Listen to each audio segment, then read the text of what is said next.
Parents కష్టాలు వాటికి సంబంధించి ఇప్పుడు మనం మాట్లాడుకోబోతున్నాం. So being a parent Niranjan గారితోనే మొదలు పెడతాను. నిరంజన్ గారు, కోర్స్ మీరంటే చెప్పారు ఆల్రెడీ ప్రాసెస్ ఎలా ఉంటుందో అని, కానీ మీరు పంపించాలి మీ పాపని అమెరికా అన్నప్పుడు డెఫినెట్గా మీరు చాలా ఆలోచించి స్టడీ చేస్తుంటారు. ఈ ప్రాసెస్లో మీరు ఎలాంటి అంశాలని గమనించారు పేరెంట్స్ కష్టాలకు సంబంధించి? నిజానికి పిల్లలు గ్రాడ్యుయేషన్ అయిపోతుంది అన్నప్పటి నుంచే పేరెంట్కి కష్టాలు ప్రారంభమైతేమో సార్. ఎందుకంటే పిల్లలకి అప్పుడు ఆ టైంలో ఉన్నటువంటిది వాళ్ళ స్నేహితుల ద్వారానో లేకపోతే కొంతమంది సొంతంగానో వాళ్ళకి ఆలోచన ఉంటుంది. ఖచ్చితంగా బయట దేశంలో ఎక్కడ అది యూరోప్ కావచ్చు, ఆస్ట్రేలియా కావచ్చు, అమెరికా కావచ్చు, బయటికి వెళ్ళాలనేటువంటి ఆలోచన అయితే వస్తుంది. దీనికి పిల్లలకు అంటే వాళ్ళ ఏజ్ అలా ఉంది, వాళ్ళకు పేరెంట్స్ యొక్క ఫైనాన్షియల్ పొజిషన్ అనేటటువంటిది సెకండరీ ఉండొచ్చు. వాళ్ళకి ఎంతసేపు ఏ బ్యాంకు నుంచి లోన్ తీసుకుంటాం, మేము బ్యాంకులు సహాయం తీస్తే అన్ని బ్యాంకులు అది ఒకటి ఉంది, బ్యాంకు లోన్ ఇస్తూనే మనం వెళ్ళొచ్చు, ఒక సెమిస్టర్ వాడుకోవచ్చు, తర్వాత అంతా మేము పార్ట్ టైం చేసుకోవచ్చు అని. కానీ తల్లిదండ్రులకు మాత్రం ఇవి చాలా ఒక పెద్ద కఠినమైనటువంటి పరీక్షనే అది. అంటే అక్కడ ఓన్లీ ఫ్లైట్ ఎక్కించేంతవరకే కాదు, లోన్ ప్రాసెస్లో మాత్రం చాలా ఇబ్బందులు ఉన్నాయి సార్. అంత ఫెయిర్గా లోన్లు అనేటటువంటి లేవు, చాలా మ్యానిపులేషన్స్ జరుగుతున్నాయి, డాక్యుమెంట్స్ మార్చుతూ ఉన్నారు.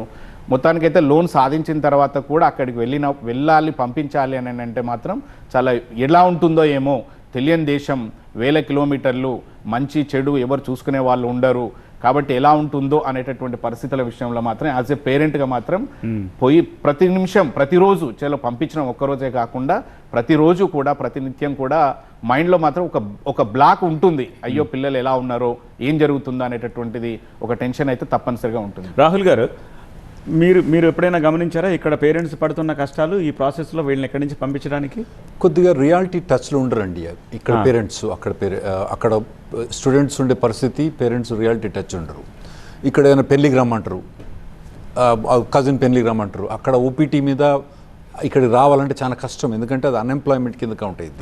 స్టెమ్ ఎక్స్టెన్షన్లో కూడా అన్ఎంప్లాయ్మెంట్ కింద కవర్ అయింది. వస్తే తిరిగి మళ్ళీ వెళ్ళలేమేమో అనే భయం. అయితే ఇంతకుముందు సార్ అన్నట్టు అందరు ప్రిపేర్ కావాలండి. 2 years కంప్లీట్గా ఎడ్యుకేషన్ అయిపోయిన తర్వాత వాళ్ళు ఓపీటీ పోయడానికి ప్రిపేర్ కావాలి. ఇప్పుడు విశ్వేశ్వర్ గారు అన్నట్టు ఈ 5-10 వేలకు చూసుకుంటే మీరు $1 million మిస్ అవుతారు.